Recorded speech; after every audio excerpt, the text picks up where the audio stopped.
Fala pessoal, sejam bem-vindos a mais uma live. Sou Alberto Amparo e estou aqui com o Thiago Reis. Fala, Thiagão, como você está? Fala, Alberto, tudo bom com você? Tudo ótimo. E hoje a gente vai falar sobre investimentos de ouro, por que esse é um momento excelente para a gente estar olhando para investimentos na Bolsa. E além do Thiago, estamos aqui com o grande professor Baroni, o mestre dos fundos imobiliários. Professor. Olá, pessoal, boa noite. Vamos lá, falar de fundos imobiliários, de investimentos de ouro, muito bom. Gostei do tema. Vamos embora. E a gente está com uma apresentaçãozinha aqui, então vamos colocar esses slides aqui na tela para vocês verem. Então aqui, Masterclass, investimentos de ouro, a gente vai falar sobre esse momento agora da Bolsa. Aqui tem um resuminho do que a gente vai falar nessa Masterclass. Então, por que agora é um bom momento para investir na Bolsa? Como aproveitar o melhor momento da Bolsa dos últimos anos? As vantagens dos fundos imobiliários nesse cenário, vantagem das ações brasileiras nesse cenário, vantagens também de ações internacionais nesse cenário, e no final a gente vai dar o resultado do sorteio que a gente teve. O pessoal concorreu aí a 2 ligações com os nossos analistas aqui da Suno, então no finalzinho a gente também fala isso e abre uma surpresa para vocês ao final da live.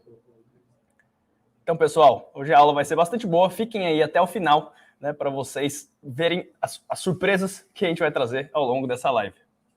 Então, agora eu vou passar a palavra para o Thiago, por que agora é um bom momento para investir na Bolsa? Bom, obrigado, Alberto, por passar a palavra. Eu invisto faz quase 20 anos. Eu iniciei meus investimentos em 2003, vai fazer 20 anos agora, e foram raros momentos na minha vida que eu vi uma conjuntura de fatores tão grande, o primeiro fator, o balanço das empresas é muito sólido, A última crise que o Brasil enfrentou lá em 2015, a gente teve um pouco 2020 ali, mas foi muito rápido, o Covid. Em 2015, que foi uma crise muito mais duradoura, a dívida média das empresas brasileiras era de 3 vezes a sua geração de caixa mensurada pelo EBITDA. Hoje é 1 vez, e poderia ser até menos se as empresas não estivessem pagando dividendo, que é outro fator que eu vou mencionar a seguir, Então, o balanço das empresas é muito sólido. A Petrobras, em 2015, tinha a maior dívida do planeta, a maior dívida corporativa do planeta. Hoje é uma empresa distribuindo talvez o maior dividendo do planeta, Mudou para o outro lado aqui. Então, o balanço das empresas brasileiras, você tem a Petrobras, mas podemos falar de Vale, os bancos estão com uma basileia muito alta. Então, a saúde financeira das empresas brasileiras está muito elevada. Óbvio que existe uma outra exceção, como sempre, uma Via Varejo, essa empresa passa por dificuldades. Mas é mais exceção do que regra. A via de regra é que as empresas brasileiras nunca foram tão capitalizadas. 2, o resultado das empresas brasileiras também nunca foi tão forte, Algumas por fatores conjunturais, alta de commodities, outra por fatores estruturais, melhorias operacionais das empresas, mais busca por eficiência, A gente, gastou muito tempo aqui nos últimos anos tendo que trabalhar a eficiência uma vez que a economia não crescia. O único jeito de crescer o lucro era olhando para dentro de casa, Sendo mais eficiente nas operações. Então, as empresas brasileiras se tornaram muito eficientes, então estão entregando lucros recordes. Outro fator, Alberto, o múltiplo das empresas brasileiras está muito baixo. Você pega ali a relação preço-lucro das empresas, está no quartil inferior da média histórica, mesmo excluindo Vale e Petrobras, que estão jogando bem para baixo essa média, Então, as empresas brasileiras estão muito baratas na relação preço-lucro, dividend yield, price book value, qualquer métrica que você analisar, as empresas brasileiras estão no quartil inferior da sua média histórica. E para finalizar, uma coisa que aconteceu é que as empresas brasileiras estão muito mais racionais também na sua alocação de capital. A gente viu lá em 2000 a 2015, as empresas brasileiras, a 2013, 2012, as empresas brasileiras elas até lucravam bastante, só que elas pegavam essa lucratividade e cada uma da sua maneira fez alocações ruins de capital. Acho que o melhor exemplo para tudo é sempre a Petrobras, comprou Passadina, fez ali a Abreu e Lima, que custou 5 a 10 vezes o orçado, foi uma festa, para tudo quanto é canto, mas todas as empresas fizeram um pouco a sua má alocação de capital, talvez com exceção dos bancos. As siderúrgicas, a Vale, todo mundo gastou mal dinheiro ali, muito dinheiro que lucrava, botava em projetos ruins. E o que a gente está vendo agora é que isso não está acontecendo, não tem ninguém fazendo festas, fusões e aquisições, pagando múltiplos absurdos, né? Então, as empresas estão capitalizadas, as empresas estão lucrando como nunca e estão distribuindo dividendos, né? Não estão fazendo grandes projetos de expansão e estão com isso distribuindo muito dividendo. Então, você tem balanço sólido, múltiplos baratos, resultados recordes e dividendos recordes. Eu acho que assim é difícil você encontrar na história do Brasil, você conseguir encontrar momentos que essa conjuntura estava tão favorável para o investimento em ação. Isso significa que vai subir amanhã? Não. Mas tenho certeza que quem comprar ações hoje e segurar por 3, 4, 5 anos vai fazer um bom investimento. Eu até trazendo esse ponto, eu queria trazer uma história do que o Buffett conta, né, que de 1964 até 1981, né, ou seja, durante 17 anos, o índice Dow Jones, lá nos Estados Unidos, ele subiu 1 ponto. Então, a pessoa olha essa história e fala, caramba, né, coisa terrível, 17 anos e a bolsa não saiu do lugar.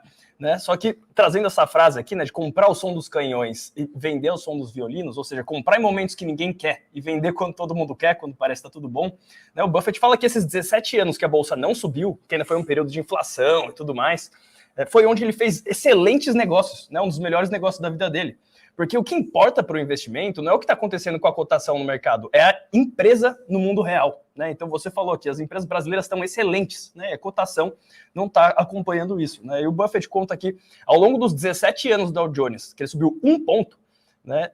As empresas cresceram, o PIB do país quase quintuplicou, a qualidade de vida das pessoas aumentou, né? E assim, como as empresas não saíram do lugar, o preço, né? Uma empresa que cresceu ao longo de 17 anos e estava no mesmo preço, né, você conseguia comprar uma empresa muito maior pelo mesmo preço.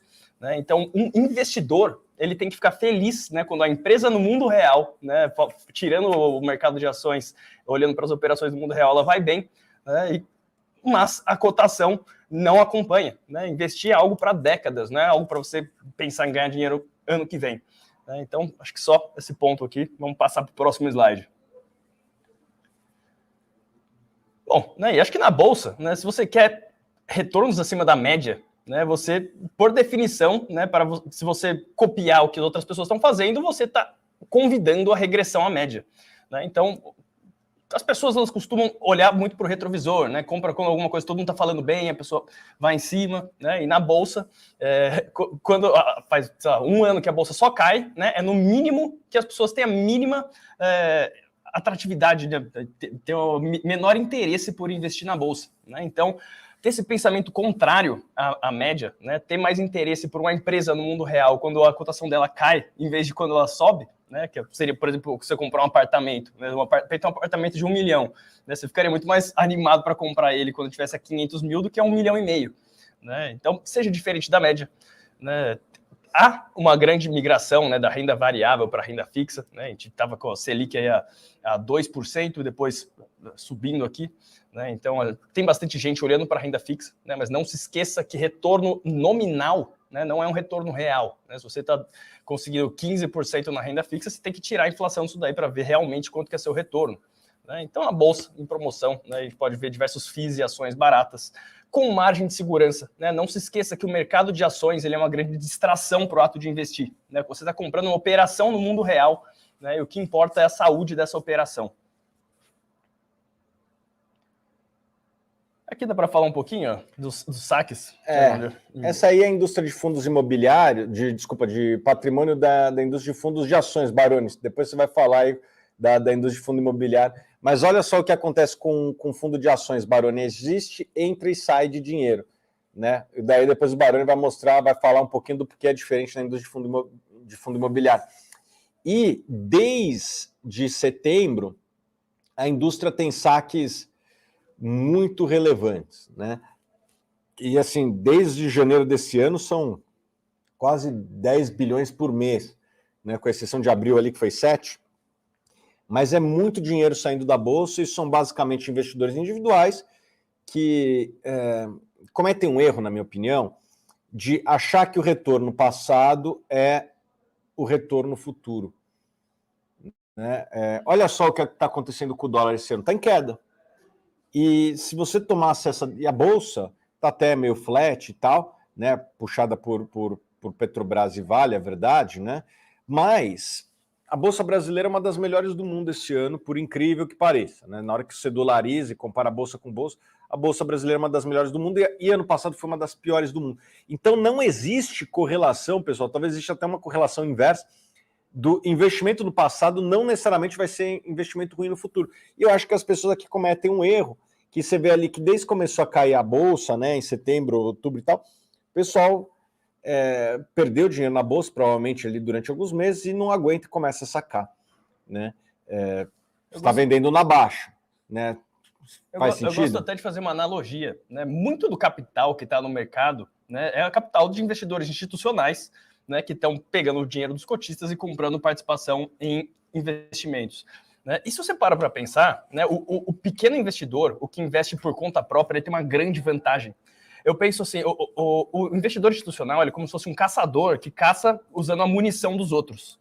E em momentos de crise, que as pessoas ficam com medo, essa oferta de munição some. Né? E o investidor institucional, muitas vezes, ele sabe que a ação está barata e ele tem que vender a ação barata porque ele tem que devolver o dinheiro para o cotista. A munição não é dele. Né? Mas nós, pessoa física, a gente tem uma grande vantagem, que nesses momentos em que as pessoas querem só correr, você tem sua própria munição. E aí você pode ir para a floresta, assim, fazendo essa analogia, quando não tem competição. Você é o único caçador lá. Né? Então você consegue encontrar presas grandes. A principal parte é você ter o lado emocional para você entender que as oscilações na bolsa não são a mesma coisa que a oscilação na geração de caixa das empresas. Né? Você pensa ao longo de um ano, uma empresa varia na média da mínima até a máxima 70% o preço dela. Se alguém aí que está assistindo é um empreendedor, né, tem uma empresa no mercado privado, a pessoa sabe que assim, a capacidade de geração de caixa, de gerar dinheiro da sua empresa nos próximos 10 anos, ela não varia 70% para mais ou para menos ao longo de um ano. Né? Então, ser um investidor, pessoa física, né, que nem nossos assinantes e potenciais assinantes, é uma grande vantagem, né, quando você pode usufruir desses momentos. Aqui, continuando, né, o que você estava falando, né, se a gente olha para as evidências, né, pensando como um empreendedor comprando um negócio no mundo real, né, as empresas estão com resultados históricos, receitas e lucros crescentes, né, como o Thiago falou, margens elevadas, muitas empresas saneadas. Né, você pega a Petrobras antigamente, olha para ela hoje, né, completamente diferente. Né, claro que às vezes a empresa carrega uma nuvem negra do passado, né, mas o que importa no investimento é daqui para frente. Né? Obviamente o histórico ele ajuda, né? Mas quando você está alocando numa empresa, o que te importa para o seu resultado é daqui para frente. Né? E a gente encontra valuations atrativos nesse momento. E agora, passar a palavra para o grande professor Baroni, que estava aí. Estava quietinho, estava de castigo aqui, deixando vocês falar, né? Não, mas vamos legal. Voz, te convenci a comprar ações, Baroni? Por enquanto não, Thiago, mas quem sabe um dia, né? Bom, olha só que legal, naquele slide anterior, não precisa voltar não, que a gente lembra mais ou menos de cabeça, a gente vai perceber aí que o patrimônio só dos fundos de ações, só de fundos de ação, 520 bilhões de reais, né? Se a gente dividir pelo PL dos fundos imobiliários hoje, que é quase 180, né? Nós estamos falando de 3 vezes, então só o mercado de ações é 3 vezes maior, de fundos de ações é 3 vezes maior do que o mercado inteiro de fundos imobiliários. Então, na minha visão, isso claramente é um potencial crescimento, uma avenida de crescimento para fundos imobiliários, por 2 motivos.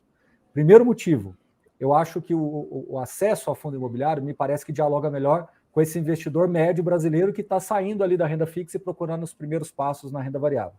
E segundo ponto, que eu acho que é o mais importante, o fundo imobiliário ele não tem um resgate. Óbvio, tem um resgate, mas é na liquidação do fundo, eu não vou entrar nesse detalhe, é uma coisa muito técnica e específica, muito específica.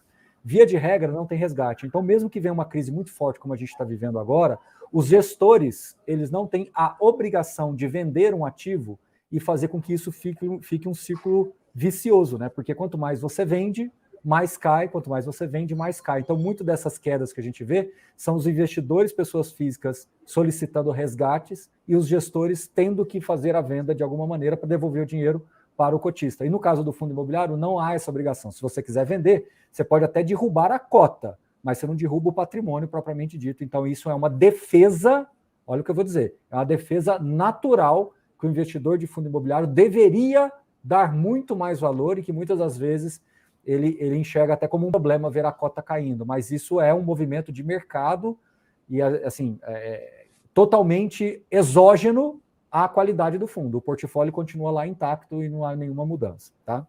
Bom, outro ponto é que os fundos estão negociando muito abaixo de valor patrimonial. A gente vai mostrar gráficos aqui para vocês daqui a pouco.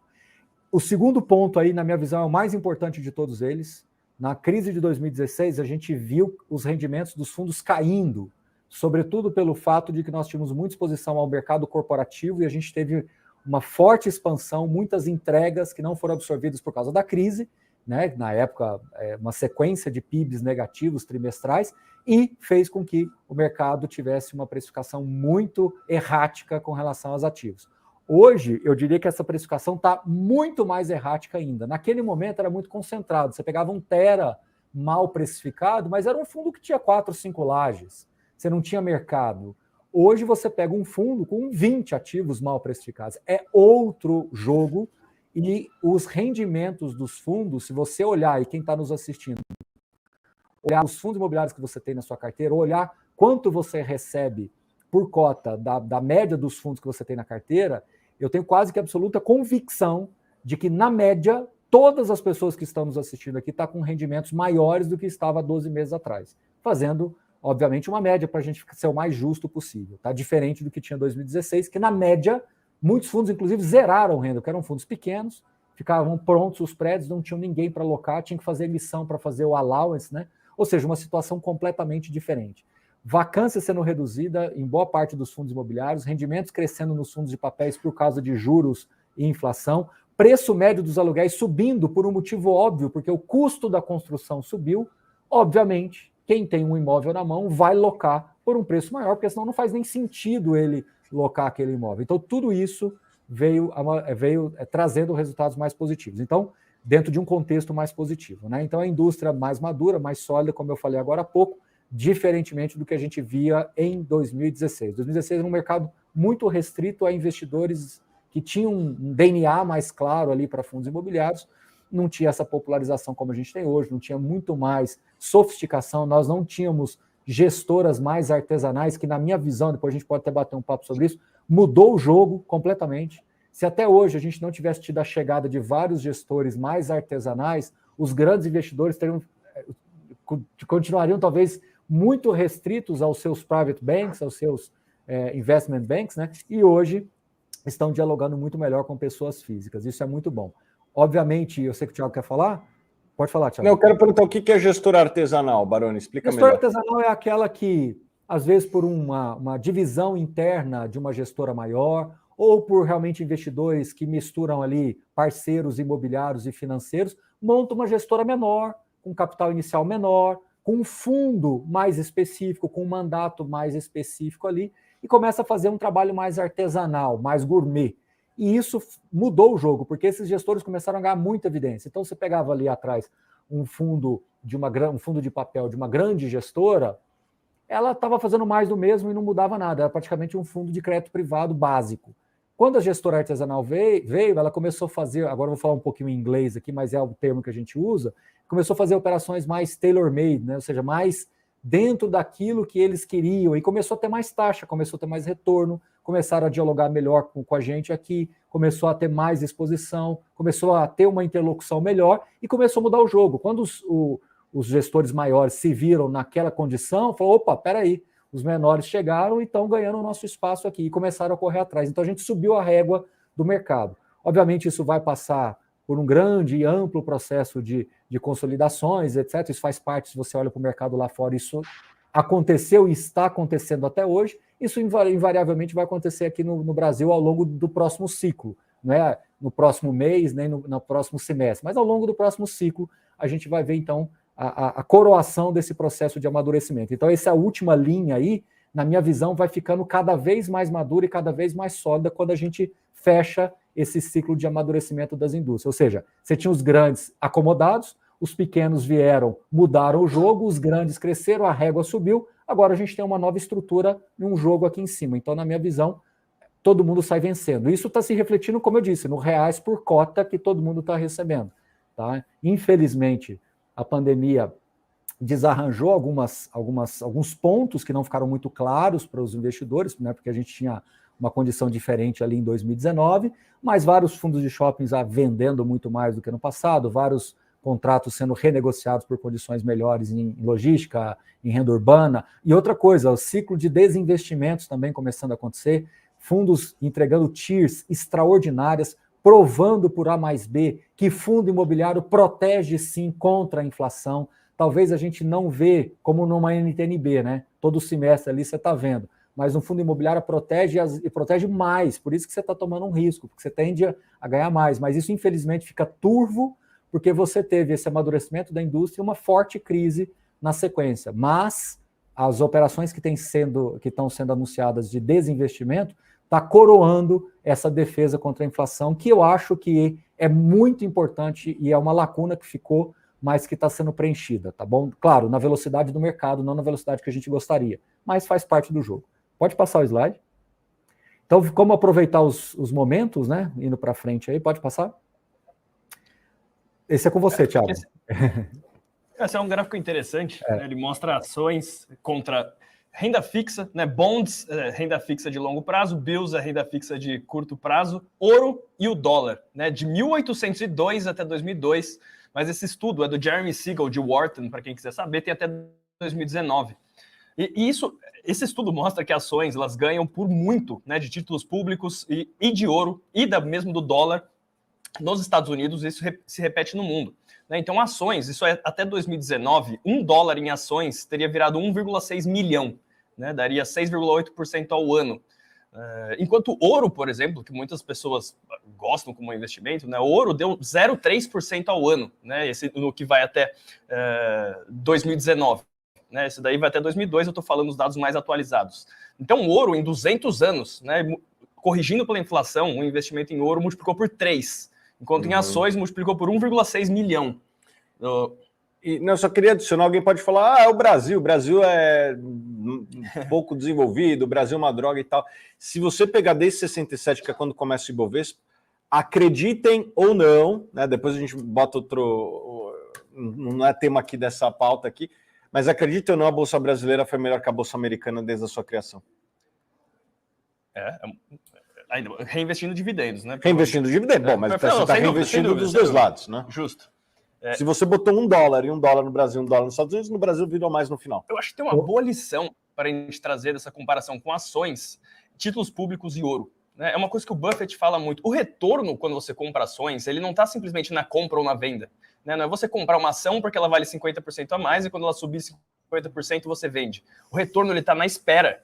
Né? Se você pensa como dono de um restaurante, o dono de um escritório, o dono de uma fazenda, é a cada ano que você espera que aparece uma pilha de grana gerada pela empresa que remunera o dono daquela empresa. Né? E por que ações, né, multiplicaram por 1,6 milhão em 200 anos e o ouro multiplicou por 3 quando você faz esse retorno real, né, que é o estudo mais atualizado do que esse que está na tela? Porque o ouro, né, o próprio Buffett fala disso, o ouro ele não produz nada. Né, ele não gera ourinhos, né, assim, ao longo do tempo, ele, no máximo pode sentar em cima dele, ver que ele é brilhante, né, e simplesmente não produz nada. Agora, quando você pensa em fundos imobiliários, né, a gente não tem estudo para fundos imobiliários também porque é uma classe mais nova, né, mas, por exemplo, a REITs nos Estados Unidos, a gente veria esse retorno. Né, pode pegar a palavra aí, professor. Vi que você levantou o dedo. Quero dar um pitaco que esse gráfico tem tudo a ver com fundos imobiliários, mas pouquíssimas pessoas vão perceber isso. Uma coisa totalmente aqui bacana para comentar com todo mundo. Esse gráfico é de Total Real Returns, ou seja, são de retornos reais. Verdadeiro ou falso? Verdadeiro. Stocks 6,6. Então, historicamente, nos Estados Unidos, olhando esses 200 anos aí, né? Você tem um rendimento real de 6,6 nas ações. Tiago Reis, Alberto Amparo, nós estamos aqui desde quando a Suno começou, né? A nossa carteira de fundos imobiliários bate esse benchmark. Isso eu posso falar de boca cheia, porque nós atualizamos aí, fizemos a revisão da carteira neste mês e levamos esse gráfico para os nossos assinantes. Então, mesmo a nossa carteira de fundos imobiliários sendo jovem, 5 anos, e a indústria de fundos imobiliários sendo jovem, e eu sempre falo isso, que a indústria começou realmente a ganhar velocidade a partir de 2015 e 2016, os fundos imobiliários, se bem selecionados, aí eu não consigo falar do IFIX ainda, porque o histórico é muito curto ainda.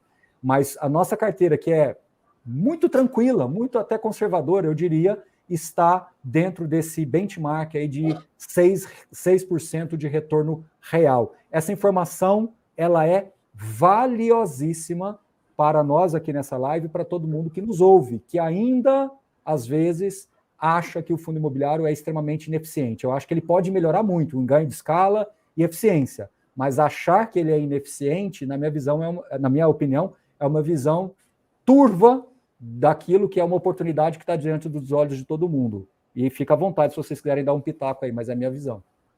Não, eu concordo, né? Eu até queria dizer, comparando com renda fixa, porque muita gente fala, por que eu vou olhar para FIIs, para bolsa, se eu estou conseguindo, sei lá, 2 dígitos de % ao ano com renda fixa. Então, primeiro, né? Ações bateram renda fixa em todos os países que você olha. Tem um estudo do Credit Suisse, o Returns Yearbook, que mostra inúmeros países ações ganharam ao longo do tempo de renda fixa. Primeiro, né, que renda fixa você tem que olhar para retorno real, né? Se te dá aí PCA, sei lá, IPCA mais 5, né, é o 5 que você está tendo de retorno, não é o IPCA mais 5, né, é isso que você tem que ter em mente, né, o retorno real é o que importa. E número 2, né, quando você compra renda fixa, você está emprestando dinheiro, é um título de dívida, né, não existe nenhum devedor que fala assim, nossa, meu credor é tão bonzinho, né, ao longo do tempo, deixa eu aumentar quanto de juros eu pago para ele. Não tem esse alinhamento do devedor tentando pagar mais juros para você na renda fixa. Enquanto as empresas, você tem mentes pensantes tentando crescer, né, ou nos fundos imobiliários a todo tempo. Então, o retorno de uma renda fixa, você ainda teria que reinvestir todos os fluxos dele na mesma taxa para você ter esse retorno composto, que é outra coisa que as pessoas esquecem também, né? Quando você vê só um retornão lá simples, na verdade. Querem comentar alguma coisa? Eu posso seguir? Foi perfeito. Baroni, só para completar, fundo imobiliário histórico ainda no Brasil é pequeno, mas a rentabilidade superou o Ibovespa, beleza, superou o CDI também, se não me engano foi de 2011 o IFIX. E lá fora a gente tem os primos dos fundos imobiliários, que são os REITs.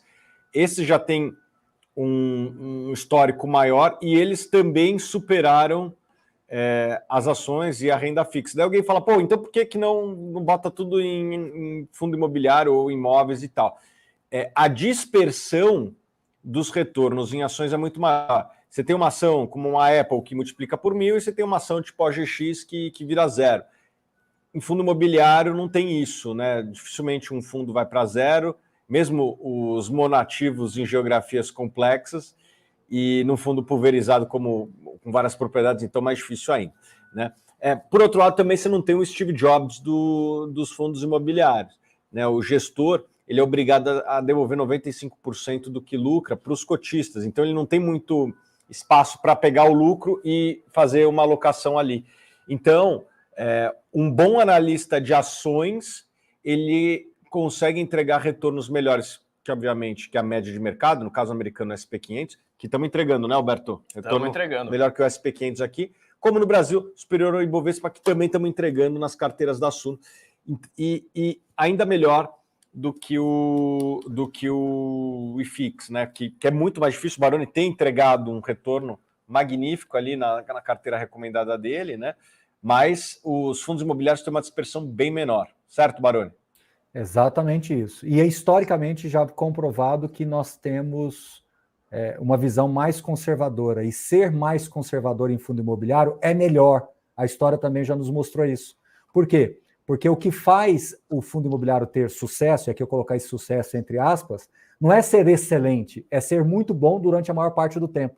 Então, os fundos que começam a ficar muito nessa dispersão, como você acabou de falar, Thiago, eles não são interessantes, porque eles podem dar muita valorização no momento que ele fecha uma vacância e, ao mesmo tempo, abrir demais quedas quando ele abre vacância. Então, ele fica mais volátil e, ao ficar muito volátil, ele passa a não ter essa consistência que é a grande virtude do fundo imobiliário. Então, resumo da ópera, não inventa muita moda, não.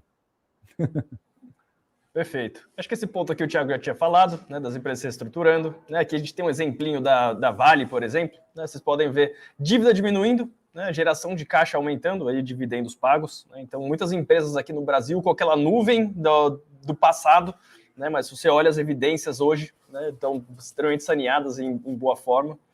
Né, e aqui vamos falar, né, voltar para os fundos imobiliários aí. Professor, com você. Pode passar, Alberto. Então, aí são alguns ícones aí só para a gente reforçar o quão importante é você pensar em fundo imobiliário como um veículo de investimento de formação de renda passiva. Então, aqui são alguns desses benefícios, né? Você pode.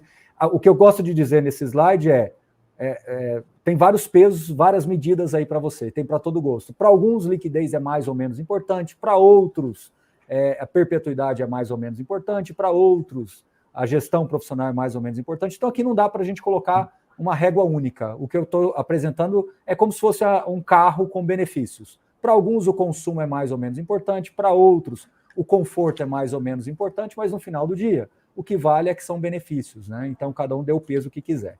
Pode passar, Alberto. Esse número ele é interessantíssimo e ele tem tudo a ver com a história aqui da Suno, né? Quando a gente começa aí a produzir conteúdo entre 2016 e 2017. Então, a gente vinha de um momento extremamente dolorido, que a indústria ficou ali congelada de 2012 para 2013, depois ela começa a cair, né? Justamente como eu falei, uma indústria perdendo força, muito desacreditada. O fundo imobiliário não era um produto importante nas prateleiras das gestoras e dos bancos. Tinha um contexto bem interessante aí para a gente analisar, olhando para o retrovisor. E aí, de repente, nós começamos a produzir conteúdo, o mercado começou a dar sinais de melhora. Acho que foi uma combinação de vários fatores e aquela tal história, né? Você está na hora certa, no lugar correto, dialogando da forma correta, com a linha editorial correta, e nós conseguimos aproveitar e levar um conteúdo de qualidade, fazendo com que a nossa indústria multiplicasse 20 vezes aí praticamente, se eu não errei a conta. Então, hoje nós somos aí quase 1.700.000 investidores dentro de um amadurecimento de mercado muito maior. E o que é mais legal é que desde o início ali, a gente vem insistentemente mostrando para vocês a importância dos fundos imobiliários numa carteira e acreditando que estamos ainda numa ascendente. Eu acho que assim, eu olho para esse número de 1.700.000, é impressionante porque o gráfico dá esse pulo. Mas eu quero fechar o olho de todo mundo aqui agora e imaginar que nós voltemos, então, lá em 2011 e 2012. Se a gente jogar fora o gráfico de 2013 para frente, o pulo que nós tivemos de 2011 para 2012 foi muito impressionante. E hoje isso ficou um cisco no gráfico. Eu tenho quase que convicção que se os juros ajudar um pouquinho, a inflação ajudar um pouquinho, a política ajudar um pouquinho, os próximos 8, 10 anos de fundos imobiliários, esse 1.700.000 vai ficar um ciscozinho também, tá? Porque a gente tem um potencial de crescimento absurdo ainda para fundo imobiliário. Não é nem 1%, né, da população. Você compara, sei lá, eu sei que é bem diferente, mas compara com o tamanho da indústria de REITs, né, lá nos Estados Unidos, 1,3 trilhão de dólar. É um negócio bizarro. Vamos voltar aqui. Ó. É só você imaginar, pode deixar esse gráfico, pode deixar. Mas é só você imaginar na quantidade de recursos em outros instrumentos. Você tem 1 trilhão na poupança e 6 trilhões em veículos de fundos em geral. Fundos registrados na Ambima, multimercado, ações, renda fixa, crédito privado, etc. Né? Se você imaginar que uma parte disso vai migrar para fundo imobiliário, você já aumenta o mercado 10 vezes. Entendeu? É por inércia. Igual eu te falei, é só deixar os juros ajudar um pouquinho. Porque se os juros ajudar um pouquinho, as pessoas vão vir para fundo imobiliário. O crescimento do patrimônio líquido impressiona também, mas, de novo, ainda estamos muito distante de sermos muito relevantes dentro da indústria. Isso está errado. Por que isso está errado? Porque real estate, ou seja, o mercado imobiliário, ele produziu riqueza no mundo afora e o Brasil é o país do agro e do imobiliário.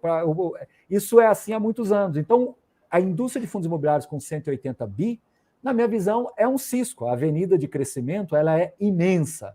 Por quê? Porque nós estamos num país de agro e imobiliário. Então, FIAGRO e fundo imobiliário, na minha visão, devem ser, ou deveriam ser, vamos usar o tempo verbal aí que puder, os veículos mais importantes, se a gente for pensar pela lógica brasileira. É de se esperar que isso aconteça em algum momento. Né? Pode seguir. Esse gráfico ele é fantástico, ele mostra por que o mercado cresceu bastante. Né? E ao crescer, o que é deságil vira ágil. Então, quando a gente pega lá o pico de 2019, realmente o IFIX cresceu ali naquele ano 35%, os fundos imobiliários, eles vinham muito baratos. Às vezes as pessoas se esquecem disso. Por quê? Porque o mercado era desse tamanhozinho. As pessoas não lembram. Então, o mercado veio crescendo, ele começa lá em 2015, 2016, ele começa a crescer. Num dado momento, em 2018 para 2019, ele passa para ter ágil. E aí, na minha visão, ele gera uma certa distorção. Na minha visão, não, claramente uma distorção. Por que se gerou essa distorção? Por 2 motivos. Primeiro, a gente tinha uma expectativa muito boa pós-2019 ali, com reformas chegando, né? e tínhamos uma expectativa boa. E o mercado ele se move antecipadamente, né? Aí veio a pandemia, e a pandemia gerou uma distorção muito grande no mercado, e veio os juros para baixo, e depois os juros sobe 6 vezes, né? E sai de 2 para 12, vai subir mais amanhã possivelmente. O que acontece? Nós voltamos para o patamar de 2016, ponto. Nós voltamos 5, 6 anos no tempo, ponto final. Agora você que tem que fazer uma reflexão e falar assim, bom, há 6 anos atrás, qual era o mercado? Né? Era um mercado de 89 mil investidores, um PL de 30 bi, 40 bi, e hoje, e com meia dúzia de gestoras. Hoje nós somos um mercado com 50 gestoras, com 400 fundos imobiliários, com uma liquidez de 300 milhões, com muito mais gente cobrindo o mercado, com muito mais gente olhando para o mercado, e com um desconto de 20%. Qual é o nome disso? Eu dei um nome lá no nosso relatório, que eu coloquei entre aspas lá, mar de oportunidades. O que é um mar de oportunidades? Para todos os lados que você olhar, para todos os gostos, você tem oportunidade. Para todos os gostos. Né? Talvez você vai ter mais ou menos oportunidade, mas nós estamos diante de uma situação bem atípica, porque você tem um mercado muito melhor regulado, muito melhor arbitrado, onde há inclusive 2 pontos, né? Os fantasmas aí ficaram para trás, né? De tributação de rendimentos de fundo imobiliário, a questão envolvendo distribuições lá, no caso CVM, MXRF. Então, esses fantasmas foram superados. Então, nós temos um mercado que tem uma margem de segurança melhor, muito mais bem preparado para atravessar a crise, e com 2 fantasmas que ficaram para trás. E, aliás, no caso ainda da CVM MXRF, ainda melhor. E no caso da tributação também, porque o FIAGO, na minha visão, protege a tributação. Mas no caso da CVM ainda melhor, onde a própria CVM, numa decisão unânime do colegiado, indica que ela deve buscar dialogar com os profissionais, com os players, os participantes do mercado, para se chegar numa melhor forma de se comunicar. Ou seja, você ainda reconhece que isso precisa ser melhor regulado, melhor interpretado e apresentado, ou seja, não poderia ter sido melhor essa situação. Então, tudo isso combinando com 20% de desconto na média do patrimônio líquido versus valor de mercado. Veja que é o que eu sempre falo nos relatórios e nas minhas lives. Se o investidor não analisar o contexto e ficar só no yield, fica muito raso, você fica nadando, poxa, pelo amor de Deus, é muito raso, e a gente, com tanto de conteúdo que a gente produz aqui, como professor, agora eu estou falando, dói você explicar com tamanha profundidade e a pessoa ficar, mas e o yield? Mas isso aqui? Mas e se eu comparar com a Selic?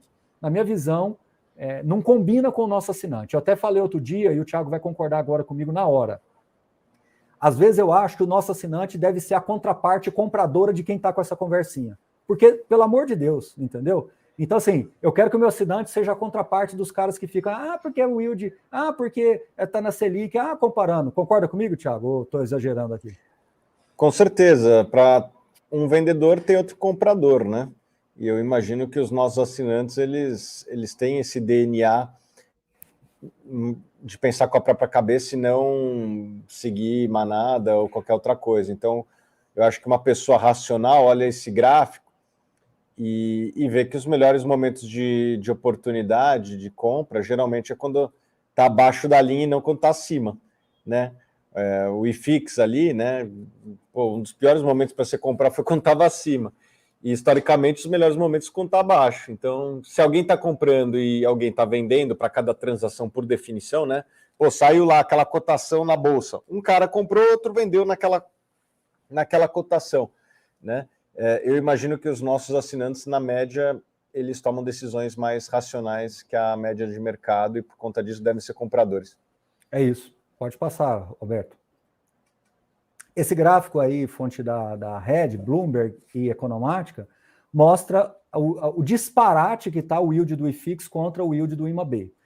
Você pode virar para mim e falar assim, mas aí o IFIX tem 40% de fundo de papel. Tudo bem. Tira os fundos aí de papéis, esse yield médio que cai para alguma coisa próxima de 8, 8,5. Nós ainda temos um spread de 3%.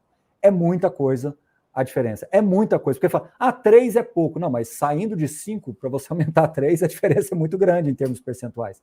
Então, isso mostra o quanto que nós estamos diante de oportunidades. E hoje, você mesclar com uma carteira com alguma coisa em fundo de papel, na minha visão faz total... Aliás, isso já fazia sentido antes, hoje faz mais ainda, porque os fundos de papéis estão carregando um componente que ninguém está vendo, e eu vou falar isso aqui. É uma coisa simples, mas às vezes o investidor comum não enxerga. Os gestores de fundos de papel estão conseguindo comprar hoje a taxas extremamente generosas. Por exemplo, na hora lá que a Selic estava 2, você pegava fundo comprando a IPCA mais 4,5, mais 5, e olhe lá, 5,20. Hoje você tem operações saindo a 7,5, 8, 8,5. O que isso quer dizer, senhor Thiago Reis, Alberto, Amparo e todo mundo que nos acompanha? Que quando os juros caírem, e eu torço para que caia, vamos todo mundo aqui, não é nem ser otimista, mas pensando num cenário base das coisas voltarem para suas médias, o gestor vai ter na mão um papel que ele pode vender com um ganho de capital extraordinário para o cotista.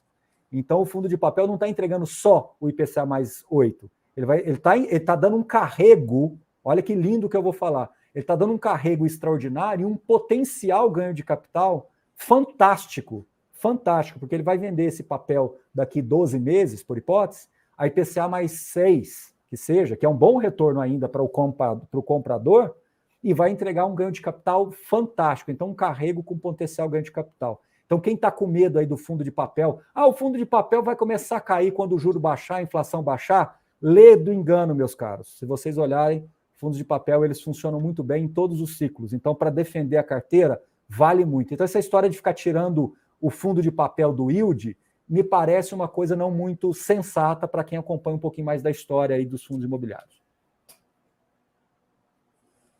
Esse é um gráfico bacana que mostra, aí sim, pegando só fundos de tijolos, que nós estamos aí numa média histórica, e essa média é muito boa, né? Então, a banda de baixo é o mínimo aí dos spreads do título do fundo de tijolo contra uma NTN-B 2035. Aquele amarelinho mais claro ali em cima é a banda superior, e esse douradinho, essa linha cheia, né, douradinha, é a média, que é próxima de 3%. Então, os fundos imobiliários de tijolos exclusivamente estão negociando nessa média de 3%. Poxa, me ajuda aí, Thiago, você que é bom de matemática de cabeça.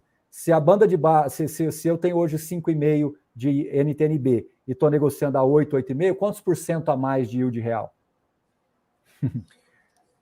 Deixa eu fazer aqui enquanto 5... Vou fazer bem rápido. Sem falar da valorização histórica, né, Baroni? Que os imóveis também valorizam, não muito, mas valorizam a média ao longo do tempo acima da inflação. Esse é outro fator que faz diferença também. Se eu não errei a conta, que eu fiz bem rapidinho, se eu não errei a conta aqui, dá mais ou menos uns 65%. 60%, pouco menos. 55%, 60%. É muita coisa. Pode passar, Alberto.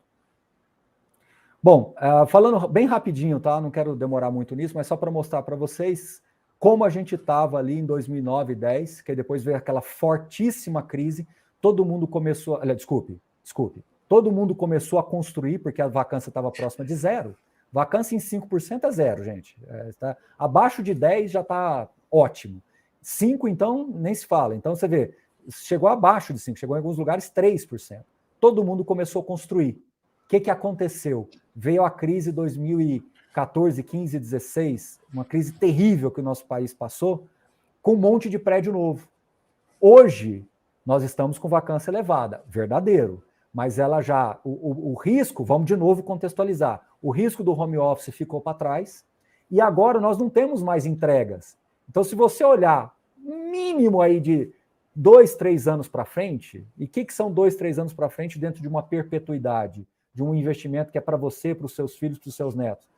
Você não tem entrega, você não tem mais entrega programada. Então, essa curva tende a cair, porque vai tendo uma absorção natural, entendeu? Então, veja como... E nós estamos falando de 30% de desconto no patrimonial na média dos escritórios. É muita margem de segurança e um carrego ótimo. Veja, eu tenho 30% de desconto, eu tenho um yield de 8, 8,5, que é 55%, 60% a mais do que uma NTN-B, e tem uma potencial queda de vacância por fundamentos clássicos aí pós-pandemia. Pode passar. Bom, não é muito diferente aí no caso de galpões do ponto de vista de absorção e de queda de vacância, mas aqui eu quero destacar que a gente pode ter sim novos estoques a partir de 2023. Então, no caso de galpões, eu até escrevi isso recentemente no relatório, no caso de galpões, a gente precisa mais da economia crescer. Veja o que eu vou dizer. No caso de escritórios, pelas entregas que nós temos, mesmo que a economia não cresça tanto, vai ter uma absorção natural das empresas. No caso de galpões, nós precisamos de uma economia mais forte depois aí das eleições, depois aí de uma possibilidade de queda de juros, etc., para que você continue tendo absorção. No caso de galpões, nós temos um déficit muito grande histórico no Brasil, que a pandemia abriu os olhos das pessoas por eficiência de logística. Mas ainda é cedo cantar vitória. A gente precisa de mais PIB para ficarmos mais tranquilos com galpões. Então, em galpões, a gente está assim, não estou dizendo preocupado, a palavra não é preocupação, mas a gente está mais cauteloso do que os outros setores. A gente só não está preocupado e assim desesperado para fazer movimentos em carteira, etc., porque nós temos muitos contratos atípicos, nós não temos vencimentos programados agora, as regiões que a gente tem, a maioria dos fundos estão muito bem localizados aí no raio 15 e raio 30 de São Paulo, então a gente está muito bem. Quando eu digo a gente, não é só a nossa carteira, mas os fundos imobiliários no geral estão melhor posicionados. Então aqui eu estou falando de mercado, né? Não estou falando dos fundos especificamente. Pode passar. Essa é a rentabilidade da nossa carteira, tá? E o pessoal acabou não colocando aí, mas eu posso afirmar para vocês que o IPCA mais 6, é óbvio, ele está bem acima aqui do azul, né, que é o IFIX, mas ele está mais ou menos onde está essa linha pretinha aí, ó, finalizando, né, você tem a linha vermelha que termina lá a carteira Sunufis, e o IPCA mais 6 estaria mais abaixo, aí perto dessa linhazinha preta onde termina. Então a gente está ganhando. Mas por que a gente está assim, não está ganhando mais? A gente já teve ganhando mais. É porque a inflação subiu muito e fundo imobiliário ficou para trás, né? Então, assim, de novo, esse não é o básico. O básico é você ter uma inflação de 1 dígito e fundo imobiliário subindo mais, né? Porque os juros caem. Então, se a gente imaginar um país, vamos imaginar por hipótese, ano que vem, nós temos juros e inflação de 1 dígito, nós temos um potencial ganho de fundo imobiliário de 15%, 20%, dividendo mais cota. Natural, isso é matemática, não precisa ser gênio. Não estou prometendo rentabilidade, eu estou só fazendo uma conta matemática por correlação. E a inflação caindo, então a boquinha de jacaré deve abrir um pouco mais e aí a gente começa a ficar mais confortável ainda. Tá? Pode passar. É isso. Agora, falar de ações. Voltar aqui para o cenário Brasil. Thiago, fala um pouquinho do Yale Model. Você usa algo semelhante, né, no seu portfólio pessoal. Eu tento alocar meu capital seguindo esse modelo de Yale, que eu vou falar aqui muito rapidamente, é como as faculdades americanas aplicam seus recursos, majoritariamente em ativos de renda variável, né, em classes de ativo com baixa correlação, e com isso você consegue pegar o melhor dos dois mundos, né? Você pega ativos que têm uma perspectiva de valorização alta ao longo do tempo, que é a renda variável, né, como a gente mostrou, ela tende a ganhar de renda fixa em todos os mercados do mundo. Então você monta uma carteira com foco em renda variável, mas a correlação dos ativos é baixa. Então você compra ativos de renda variável nos Estados Unidos, no Brasil, na Europa, etc. E assim que eu monto minha carteira. Todo mês eu me pergunto qual que é a melhor oportunidade do momento, né? É comprar fundos imobiliários, é comprar ações no Brasil, é comprar ações lá fora. Hoje eu estou me sentindo num mar de oportunidades, mas o capital é limitado. Eu tenho gostado muito de ações brasileiras. Eu acho que elas estão muito baratas aí. Então, mais ou menos o modelo de Yale adaptado, né? Ele tem... Bom, primeiro que esse aí é o modelo de fora original, né? Que você tem ações domésticas, ações internacionais, imóveis, eles aplicam lá em imóvel diretamente, né? Real estate é imóvel em inglês. Venture capital, coisa que eu não aplico tanto, né? Retorno absoluto, que seriam os multimercados, eu também não aplico tanto. Leverage buyout, que seria os fundos de private equity, que eu também não aplico tanto. E o último ali, qual que é, Alberto? É o recursos naturais, que eu também não aplico tanto. Eu aplico muito mais nos 3 primeiros ali, que são os investimentos mais disponíveis para os investidores individuais. Que até pela bolsa você consegue, né? Assim, sim. Empresas que estão nesses... Que os retornos, né, do Yale Model, né, eles bateram aí o mercado sem quase nada de volatilidade, exatamente porque eles estão diversificados em classes de ativos. Você pega, o único ano negativo foi 2009. Né? Na verdade foi 2008 e computado em 2009, né, quando eles fazem enfim, dão a transparência dos resultados. Sim. Você vê que, pô, de sei lá, 20 e poucos anos aí, 24 anos, você ter só um ano negativo, é muito pouco, né? Agora falar um pouquinho E o que eu busco em empresas, tá? Vamos lá. Eu busco em empresas...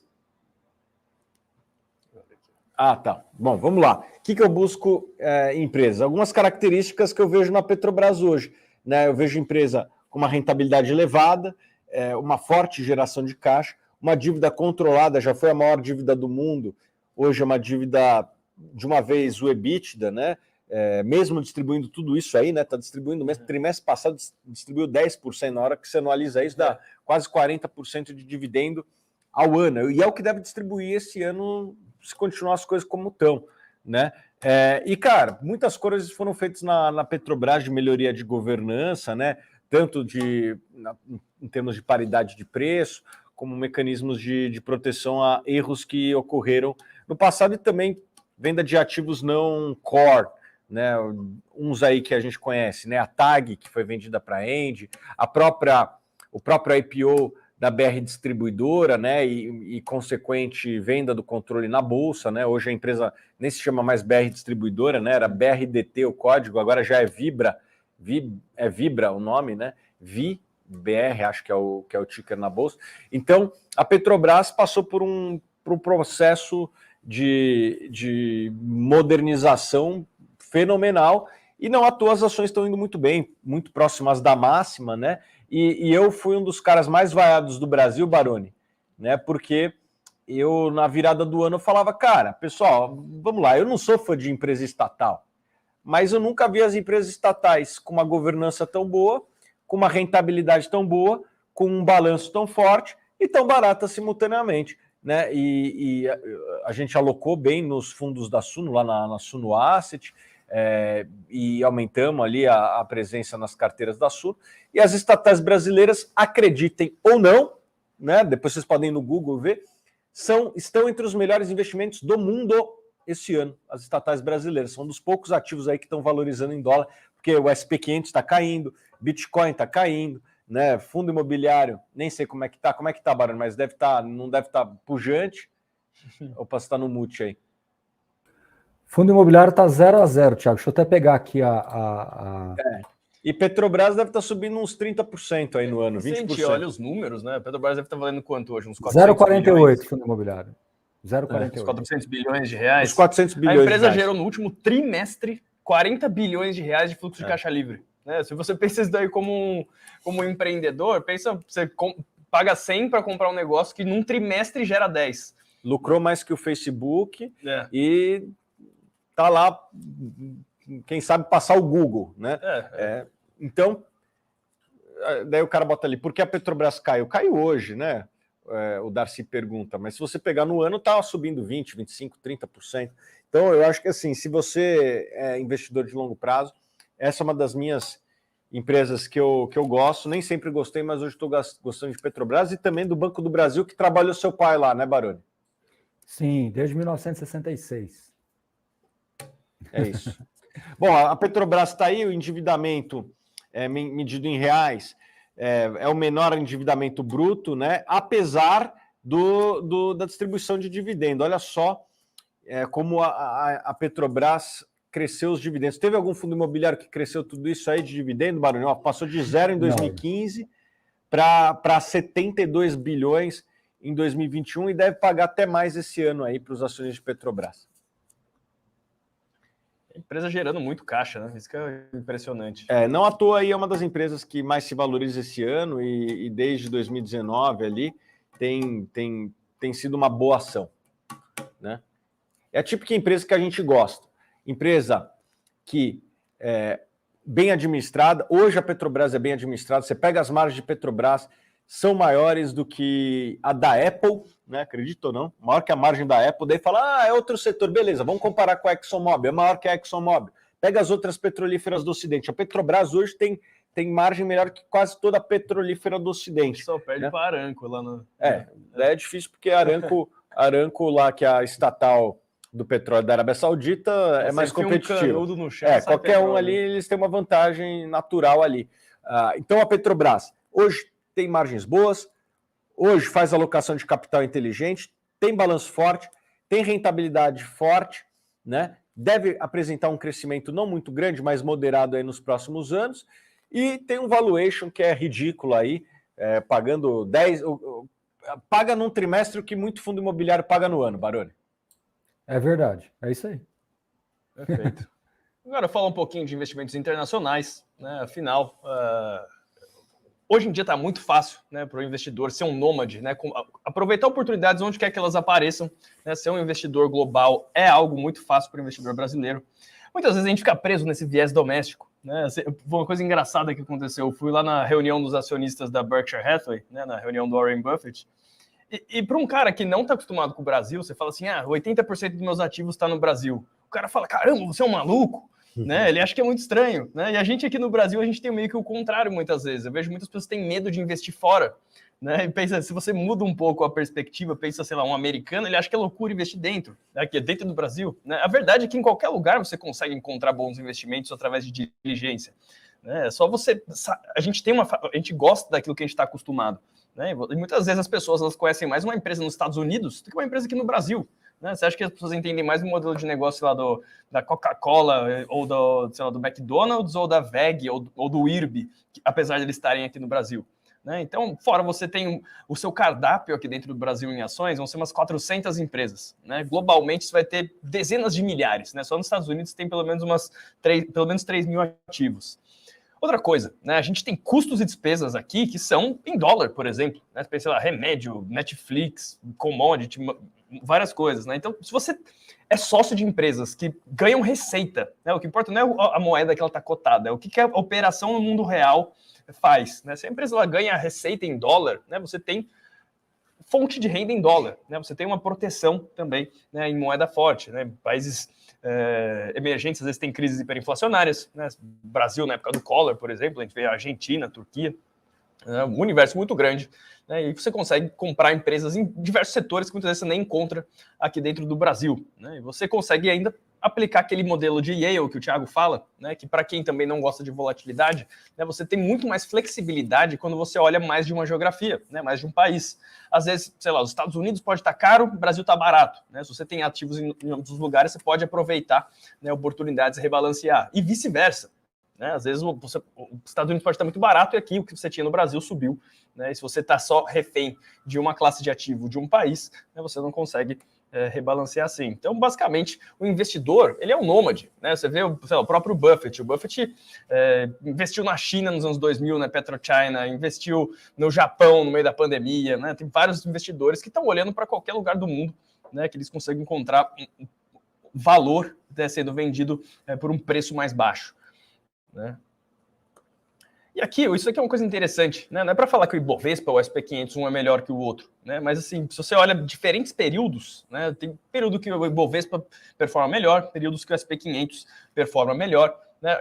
A grande questão é que não dá para você adivinhar, né, qual vai ser o país que vai ter a melhor performance em determinado período, né? Então você olhar, né, você tem por exemplo, no caso do assinante internacional, né, você tem uma ajuda profissional para escolher coisas fora do país, né, algo que você só tem a ganhar no seu portfólio ao longo do tempo. Né? E aqui eu trago uma frase boa, né, do Charlie Munger, que ele fala: nossa estratégia não é amplamente seguida, pois ela é muito simples. Né? O Charlie Munger, que é o sócio do Buffett, né, basicamente a estratégia deles é esperar pacientemente empresas muito descontadas, né, que muitas vezes você não tem nem que ser um gênio para ver que a empresa está barata. Né, e tomar poucas decisões por ano. Né? Não existe esse negócio de 20 empresas, oportunidades para esse mês imperdíveis. Né? Grandes oportunidades, elas são raras. Né? Então, você ser paciente, né, e direcionando seus aportes para as melhores oportunidades que você encontra algo raro de ver no mercado. Né? Muitas vezes as pessoas entram pensando que vai ganhar dinheiro daqui a 3 meses, daqui a 6 meses. Né? E se você pensa como um empreendedor, né, ninguém compra uma fazenda pensando que vai chover daqui a 6 meses. Né? Você compra pensando que é investimento para 10, 20 anos. Né? Então, você conseguir, né, olhar para o mercado de ações, vendo empresas e não figurinhas colecionáveis que variam todos os dias, né, não deixa o mercado te direcionar. Né? Olhe para os negócios por trás de cada ticker. Né? Aqui, por exemplo, dá um exemplo, né, de como o mercado de ações pode ser uma distração para o ato de investir. Isso daí até falo, professor, você já encontrou uma barata dessa aí, professor? É uma empresa lá da Argentina, recomendada na carteira internacional, se não me engano, em julho de 2020. Né? A empresa ela tinha 35 mil metros quadrados de shoppings na Argentina, né? Ela tem 70% do market share de shoppings em Buenos Aires. Ela tinha, na época, 10 prédios comerciais, né? Tinha 120 mil metros quadrados, mais 3 hotéis, ela tem mais 12 milhões de metros quadrados de terreno, incluindo esse daí, que é o melhor terreno de Buenos Aires, provavelmente. Enfim, né? Ninguém queria olhar para a Argentina, para shopping na Argentina no meio da pandemia. Né? Só que se você olhar para as evidências, né? A empresa inteira valia 200 milhões de dólares. Você olhava, eles tinham 10 prédios. O último prédio que eles tinham construído, né, o custo de reposição desse prédio era de 110 milhões de dólares. Uma propriedade. Né? O último complexo de shopping que eles tinham construído, 150 milhões de dólares. Então você pegava uma empresa que tinha 15 shoppings, né, 10 prédios, um monte de terreno, né, que 2 propriedades para construir custava 250 milhões de dólares. E a empresa inteira estava sendo vendida por 200 milhões de dólares. Sendo que, assim, apesar da situação da Argentina não ser uma situação boa, escritórios com só inquilinos internacionais, né, ExxonMobil, Microsoft, Mercado Livre, Globant, com receitas em dólar, né, os shoppings são os tão rentáveis quanto os melhores do Brasil, né, o shopping mais rentável da América Latina é da empresa. Né, enfim, e por 200 milhões de dólares você comprava um negócio que para construir, né, você gastaria mais de bilhão.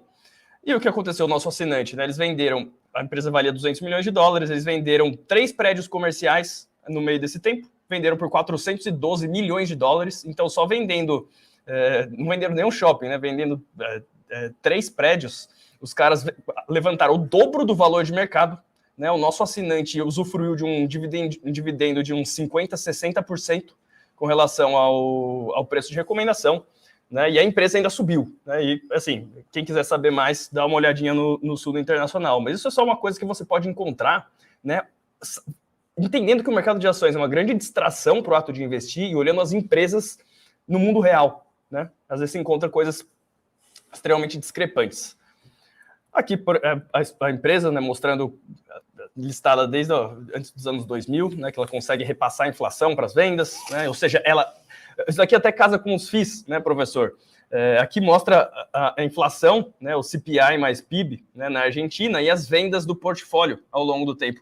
Então perceba que ela não é que nem o título de renda fixa que ajusta imediatamente, né, mas é uma coisa que ao longo do tempo ele repassa, né, acaba protegendo, né, só que muitas vezes o investidor, só por você ter esse delay, esse gap de tempo, né, não ser uma coisa imediata, você acaba fugindo disso, né, mas é algo que acontece eventualmente. Né, se um hambúrguer custar 1 trilhão de pesos, não, pode falar. Não, eu digo mais, e quando a gente está no momento como agora das cotações em queda e juros altos, as pessoas inclusive acham motivos também para justificarem a ineficiência do investimento, sendo que na verdade é uma ineficiência do ponto de vista deles, só que isso tudo está muito conturbado, tanto que amanhã eu vou fazer uma live com o Jean Tozeto, onde a gente vai falar justamente sobre essa questão comportamental, sobre essa questão da reflexão que o investidor deve fazer e esse estado de espírito que às vezes ele se encontra e toma decisões totalmente equivocadas, porque ele está partindo de pressupostos que não fazem sentido de você colocar num curto prazo de análise. E no mercado de fundos imobiliários isso é potencialmente pior, porque 92%, 93% dos investidores investem desde aquela ponta alta do gráfico lá de 2018, 2019. Ou seja, essas pessoas praticamente só viram queda, só viram juros aí, né, subindo muito, o juro cai rapidinho ali na pandemia, mas depois sobe demais. Então elas estão com uma análise contextual extremamente deturpada e acreditando que esse é o cenário base. Esse não é o cenário base. Não tem como esse ser o cenário base, porque senão a gente está com evidências, como você gosta de usar essa palavra, né, Alberto? Com evidências completamente deturpadas, o que não é o caso. As evidências hoje mostram indicadores muito melhores, como a gente vem comentando aí. As evidências estão ao contrário. Você tem o desconto, você tem a possibilidade de aumento de renda, você tem a recuperação do setor, você tem uma série de evidências positivas. Só que a cotação, em função de questões exógenas, estão tampando isso e o investidor ele insiste em questionar porque ele está com essa visão curto-prazista. Né? Mas a gente vai falar mais sobre isso, inclusive. Perfeito. Aqui só para mostrar o retorno, né, que é um dos dos cases que teve dentro da carteira internacional, né? Quem quiser saber, dá mais uma olhadinha lá. Enfim, né? Para finalizar, quiser falar aí, Thiago, o porquê agora? Bom, eu invisto faz quase 20 anos e faz tempo que eu não vejo quase todos os mercados simultaneamente com preços muito atrativos, né? O Baroni mostrou os fundos imobiliários, eu falei de algumas ações, o Alberto também vê oportunidades lá fora. Então, eu acho que nesse momento eu vejo oportunidades, como disse o Baroni, ali é um mar de oportunidades, né, Baroni? Em todo canto, né? Tem muita oportunidade, porque os ativos estão muito baratos, não é? Esse é o fato. Você olha a relação preço sobre valor patrimonial dos fundos imobiliários, a relação preço-lucro das ações no Brasil, fora, todas estão muito próximas das mínimas dos últimos anos, né? Tem riscos, sempre tem risco, né? Mas na hora que você analisa o preço em relação... Vem cá, Thiago. E tem risco, por isso que está nesse preço. Porque no dia que esses riscos não tiverem mais, aí não é mais esse preço também. Aí já foi. Exato. E risco sempre existiu. Risco sempre estava lá. Risco de eleição. Pessoal, todo mundo sabia que em 2022 ia ter eleição. Já em 2010 você sabe que vai ter eleição em 2022, entendeu? E vai ter eleição em 2026 também, tá, pessoal? Vai ter em 2030. Então, isso para mim não é risco. Isso é uma questão que sempre existiu, entendeu? Não é uma novidade. Superestimam o risco, né? Não, isso é muito comum também, as pessoas superestimarem os riscos. Então, eu nunca vi uma oportunidade tão grande em tantas frentes simultâneas, o resumo é esse. Então, você tem margem de segurança em quase todos os segmentos aí, acho que esse é o grande resumo. Existe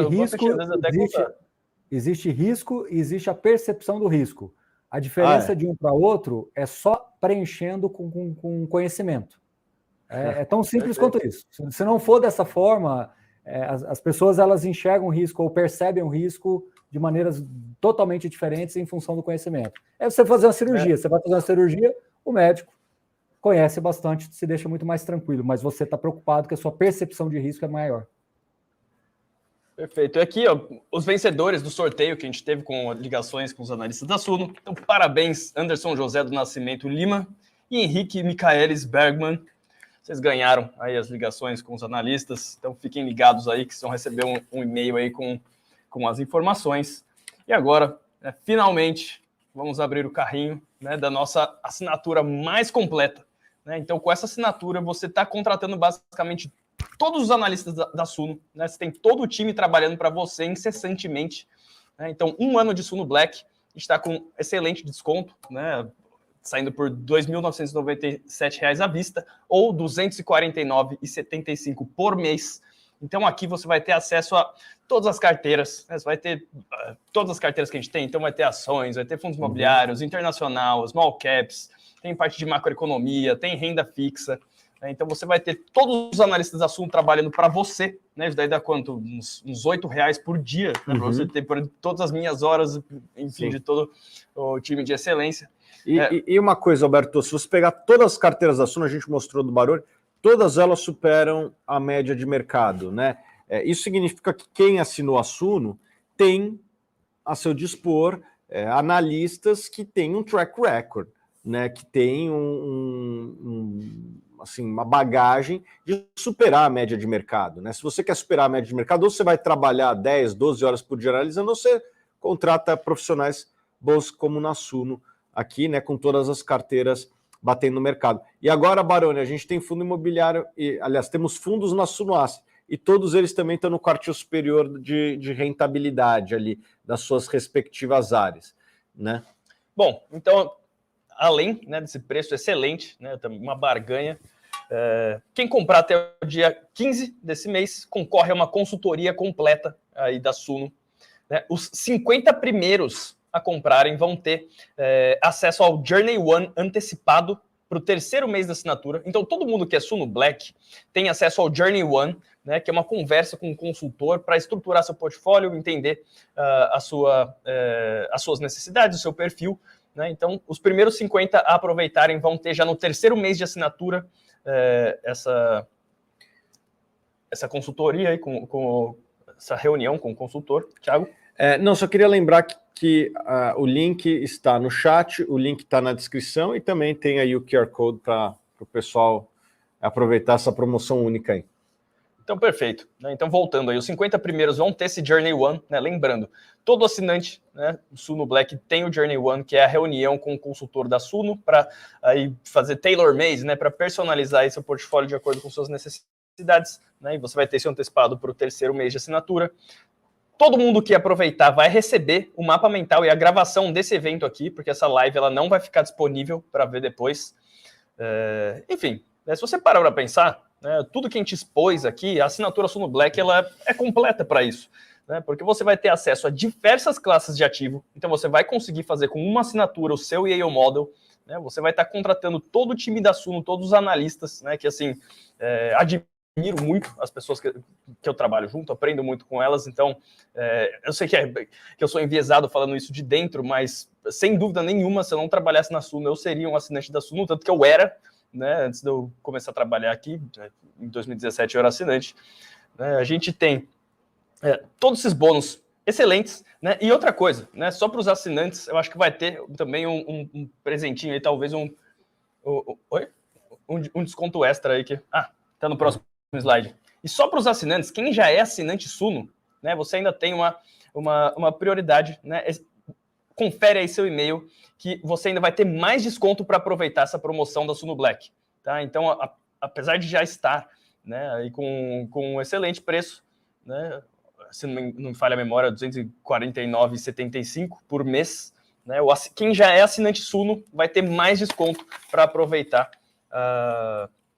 essa promoção da Suno Black. Então, pessoal, voltando aqui, né, vamos relembrar aí todos os...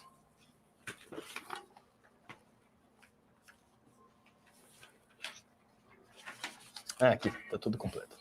Bom, só para relembrar então, pessoal, para quem quiser assinar o Suno Black, tem um mega desconto nesse momento aí, mais ou menos aí uns 15, 20% de desconto. Você pode parcelar em 12 vezes sem juros. Juros é alto no Brasil, né? Dá para parcelar em 12 vezes sem juros, né? Esse é o preço.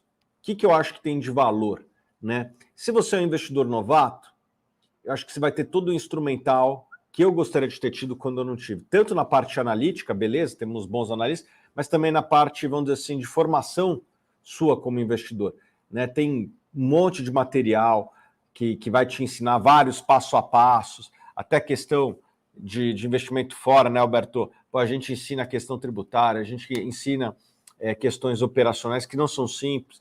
Então, a gente tem uma preocupação não somente de entregar uma boa análise, mas também de te deixar na cara do gol para que você possa apertar o Enter lá e fazer tomar sua decisão de compra. Então, é um valor muito baixo perto do valor que a gente cria. Você para pensar o tanto de cursos, você tem vários cursos dentro da Suno Black, inclusive cursos que só estão na Suno Black. Então, assim, você vai ver preços de cursos, né? Eu digo pelos cursos da Suno que são muito bons, né? Você está levando vários cursos, você está levando 4 livros da Suno também de graça, né, assim, junto da assinatura. Você está levando inúmeras carteiras, né? Você vai ter a Internacional, né, que tem 3 carteiras de ações e 2 carteiras de ETF. Você vai ter carteira Small Caps, tem carteira de ações, tanto dividendos quanto valor. Tem carteira de fundos imobiliários, tem a parte de fundos de investimento, tem macroeconomia, renda fixa, né? Então, está levando, assim, plantões de dúvida também, né? Então, vocês que tiverem dúvidas, vocês podem mandar suas dúvidas para a respectiva assinatura. Eu, por exemplo, vou lá e respondo todas as perguntas que foram enviadas com antecedência, né? Então, você tem dúvida, pode ir para o investimento internacional. Pode ir lá deixar uma pergunta, eu vou lá e faço a live e respondo a sua pergunta, né? Então, acho que realmente, né, é muito valor para quem quer investir e quer ter a ajuda de um time inteiro, né? Contratar um time inteiro com preço, usufruindo aí e um time AAA. Eu tenho muito orgulho do time da Suno, né? O Baroni, que está com a gente desde o começo, é um exemplo de pessoa que a gente conseguiu recrutar. Você também, Alberto. E não só pessoas, os processos. Daqui é uma empresa muito processo, nem é por minha responsabilidade, porque eu sou ruim nisso, mas a gente tem ótimas pessoas que vieram da Ambev, da Falcone, empresas focadas em processo, né? Vocês sabem como é chato o dia a dia, mas eu acho que se você tem as pessoas certas, com os processos certos, a tendência é ter os resultados bons. E os resultados estão aí. Todas as carteiras da Suno batem os seus benchmarks. Todos os fundos da Suno Asset estão no quartil superior de performance, né? Dando um linguajar popular. Estão na zona de Libertadores ali, né? Estão entre os melhores fundos do Brasil, e eu acho que se você tem pessoas boas e processos bons, você vai ter resultados, e quem segue a Suno tem resultados acima da média. E isso tudo tem um custo, né? Mas esse custo é muito baixo perto do valor que a gente cria para os nossos assinantes. Tiago, fizeram uma pergunta aqui no chat, só confirmando aí com todo mundo que está aí no backstage aí, a questão dos cursos que estão inclusos, né? Porque o Tiago tocou num ponto que é muito sensível. Uma assinatura Black, na minha visão, ela não é simplesmente para você ter acesso a uma carteira recomendada, é para te formar como investidor. Você vai ter acesso a todo o conteúdo educacional. Confere aí, por favor, se o pessoal da Suno está dando ok aí para gente. É isso mesmo, né? Todos os cursos, tudo. Confere, Alberto. Sim. Sim, exatamente. Então, aí que entra... Não, aí na verdade, assim, tem alguns cursos que não estão na assinatura, né? Mas eu acho que, por exemplo, o curso de Value Investing, acho que ele não está na assinatura, mas você tem inúmeros cursos dentro da Black, e alguns que são só na Black. Exatamente. Vem aqui, produção. A produção vai vir aqui, vem aqui. O pessoal está perguntando os cursos, são esses cursos, ó. A Jornada Financeira, o Desvendando a Renda Fixa, Aprenda a Investir, Desvendando o Portfólio, Investindo em Fundos Imobiliários com você, Contabilidade para Investidores eu ajudo, Valuation e Precificação de Ativos eu também faço, o Desvendando Small Caps e Investindo no Exterior com o Alberto aqui. Então são 9 cursos no total. Os principais estão aí. O de fundos imobiliários a gente gravou recentemente, todo atualizado. Então, assim, é exatamente isso que o Thiago colocou, que é um ponto que às vezes passa desapercebido. Não é exclusivamente para uma carteira recomendada, é muito mais do que isso. Então são cursos aí, 8, 10 horas de gravação, um curso, e cada um deles com possibilidades muito maiores. E o Alberto também tocou num ponto de dúvidas. E olha só, Baroni, e olha só que legal, eu comecei a investir em 2003, começo de 2003. Sabe quando eu fui começar a estudar fundo imobiliário? 2014.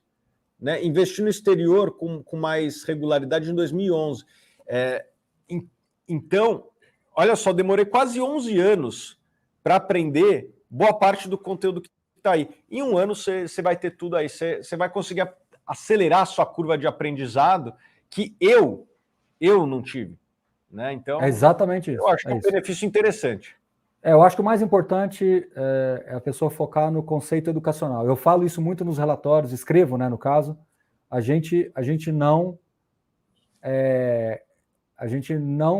Nosso objetivo aqui é formar investidores. Eu falo muito sobre isso. E tá aí. Vamos pegar umas perguntinhas aqui no chat. Vamos pegar algumas perguntas do chat. Vamos lá. Pode perguntar aí, coloca na tela, o pessoal coloca. Sim. Perguntaram no chat que se lançarem algumas coisas, se lançarem coisas novas no futuro, se recebe essas novidades. Então, sim, né? Sim, dos produtos digitais, o assinante Black, né? Se a gente lançar novas carteiras ou categorias, o assinante Black ele recebe, né? Afinal, essa é a assinatura completa nossa. Sim, a gente vai ter alguns eventos presenciais e tal, até de fundo imobiliário, ações. Certamente deve ter algum incentivo aí para o assinante Black, mas obviamente que os eventos têm um custo, mas eu acho que isso aí é detalhe, né? Os produtos digitais todos, a Black ganha acesso. Vamos pegar aqui. Tem mais perguntas? Quanto tempo o acesso da assinatura, por favor? É 1 ano, né? É 1 ano de acesso. É 1 ano. Deixa eu ver aqui mais. Como saber se você ganhou a ligação? Bom, a gente passou os nomes aqui. Se o seu nome não é nem Anderson José do Nascimento Lima, nem Henrique Michaelis Bergman, ficou para a próxima. Apesar que a gente também, né, vai ter os bônus aqui, né? Não, e outra, a gente tem live com assinante, o Baroni participa, eu até participo menos, quero participar mais, né, você faz também, então não é a única oportunidade que você vai ter de contato conosco. Você tem plantões. Thiago, eu faço uma vez por semana, uma média de 50 dúvidas respondidas por semana. É? É isso aí. Caramba, vou ter que te superar. E isso é muito, porque assim, tem muita pergunta que chega que, na verdade, não é muito bem uma pergunta, a gente responde diretamente para a pessoa, ou ele, na verdade, está fazendo uma questão, assim, uma dúvida mais, que é mais estilo consultoria do que realmente aí a gente dá outro tratamento. Então, 50 perguntas bem selecionadas, é muito bacana. Toda semana. Beleza, para quem quiser assinar, né, tem o QR Code, tem o link aí no chat e também na descrição do canal que você está vendo. E bateu mais de 1.000 pessoas, Baroni, porque alguém fala, não bateu 1.000 pessoas não, porque eu estou seguindo aqui no Thiago e o Thiago só tinha 200, 300. Mas se somar não, todos deu os canais aí... mais de quase 1.500 uma determinada hora. Bastante. Exatamente. No meu canal, no seu, no do Status Invest e no da Suno. Né? Você usa o Status Invest, Baroni? Todo santo dia, várias vezes. Para mim, a praticidade de encontrar as informações é muito boa. E tem uma vantagem, né? Nós temos um time lá que... Eu estava fazendo uma live com o gestor, num fundo novo da 20. Na hora da live, alguém falou aqui para mim, Baroni, parece que esse fundo ainda não está no Status Invest. Eu já acionei o pessoal do suporte na hora da live, no dia seguinte, quando eu acordei e fui ver, já tinha entrado no ar. Então isso, meu amigo, não é para poucos aí. A gente tem essa facilidade. Status Invest é uma máquina. Recomendo também usarem lá. Eu uso todo dia também. Uso mais para ações. Fundo imobiliário, eu ligo para o Baroni.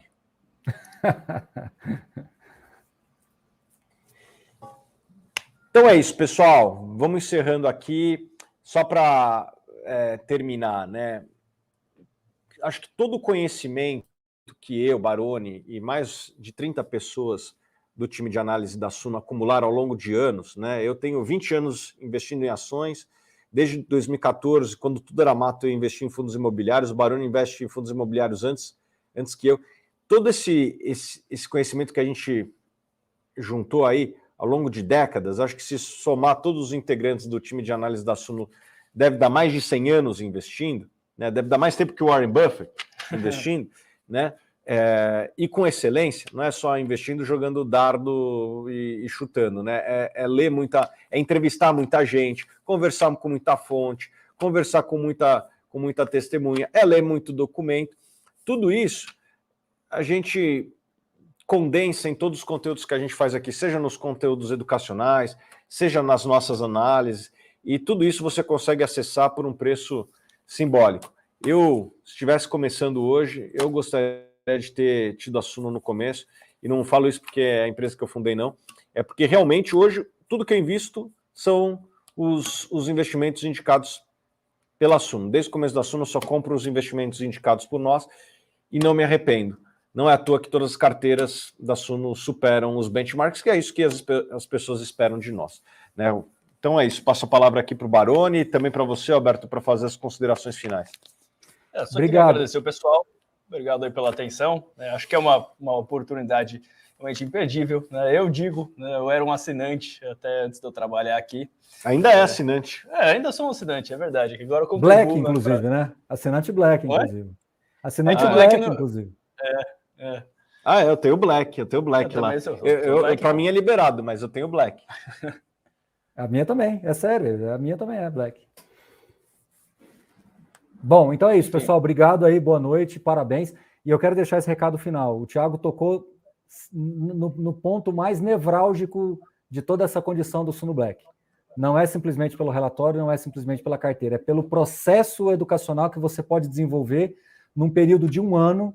E na minha visão, isso aí é o preço de equivalente aí a uma parcela ou duas de uma boa pós-graduação, e a gente está conseguindo fazer isso para você diluído em 1 ano. Ou seja, na minha visão, faz muito sentido, e eu tenho absoluta convicção de que você pode aprender com os cursos e com todo o conteúdo que a gente tem aqui, principalmente, né, de cunho educacional, te coloca numa posição bem relevante, te tira aqui de uma situação de investidor, assim, ainda incipiente, com dúvidas, e te coloca numa posição, assim, de debate, de troca de ideia, de dúvidas esclarecidas. Muda o jogo. Na minha visão, é 1 ano que pode mudar o jogo e, como eu te disse, contextualize.